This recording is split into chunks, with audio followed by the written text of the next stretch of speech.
नमस्कार प्रिय विद्यार्थियों। आज हम पढ़ने वाले हैं नंददास जी के प्रमुख ग्रंथ। प्रिय विद्यार्थियों, नंददास जी का संबंध अष्टछाप से है। अष्टछाप की स्थापना विठल नाथ जी ने की थी और अष्टछाप के जब 8 कवियों का हम अध्ययन करते हैं तो वहाँ हम नंददास जी का भी अध्ययन करते हैं। आपको बता दें, नंददास जी के गुरु का नाम विठल नाथ जी था और नंददास जी को हम आज पढ़ने वाले हैं। शुरुआत करते हैं इनके जन्म से। नंददास जी का जन्म हुआ 1533 ईस्वी, ग्राम रामपुर, उत्तर प्रदेश। यह अष्टछाप के कवियों में सबसे कनिष्ठ माने जाते हैं, अर्थात अष्टछाप के कवियों में ये सबसे छोटे कवि थे। आयु के हिसाब से सबसे कनिष्ठ कवि अष्टछाप में यही माने जाते हैं। अष्टछाप के कवियों में नंददास जी का स्थान काव्य सौष्ठव और भाषा की प्रांजलता की दृष्टि से सूरदास के बाद आता है।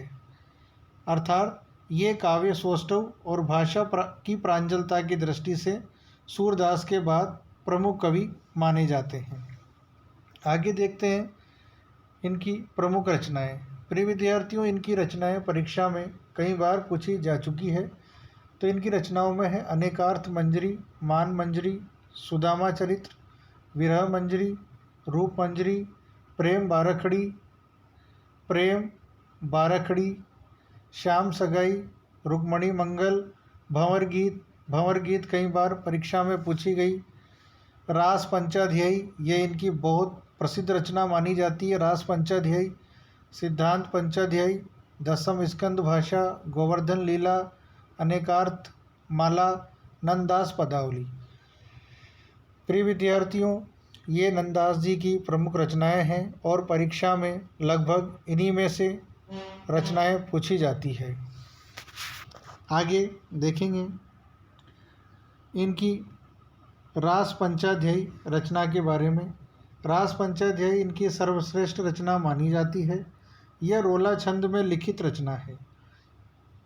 इस रचना में उपयुक्त शब्द चयन के कारण ही इनको जड़िया कवि कहा जाता है। इसी रचना में उपयुक्त शब्द चयन के कारण इनको जड़िया कवि कहा जाता है और शुक्ल जी ने लिखा भी है। और कवि गड़िया नंददास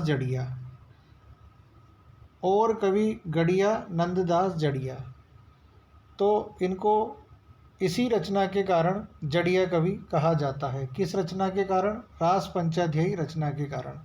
आपको बता दें, रास पंचाध्यायी रचना को वियोगी हरि ने हिंदी का गीत गोविंद कहा है और यह रचना 5 अध्यायों में विभक्त है। कौन सी रचना? रास पंचाध्यायी।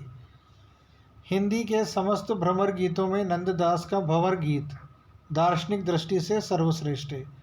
जैसे सूरदास जी ने लिखा भ्रमर गीत, वैसे ही नंददास जी ने लिखा भंवर गीत। और सूरदास जी का भ्रमर गीत प्रसिद्ध है, ठीक उसी प्रकार नंददास जी का भंवर गीत बहुत प्रसिद्ध है। ये थी नंददास जी के विषय में सामान्य जानकारी। परीक्षा में लगभग इसी प्रकार की जानकारियों से प्रश्न देखने को मिलते हैं और इस वीडियो में मैंने आपको नंददास जी से संबंधित महत्वपूर्ण सभी बातें बता दी है और परीक्षा में लगभग प्रश्न यहीं से ही आते हैं। ठीक इसी प्रकार के प्रश्न आपको परीक्षा में देखने को मिलते हैं। ये थी आज की शानदार वीडियो। मिलते हैं अगले वीडियो में। धन्यवाद।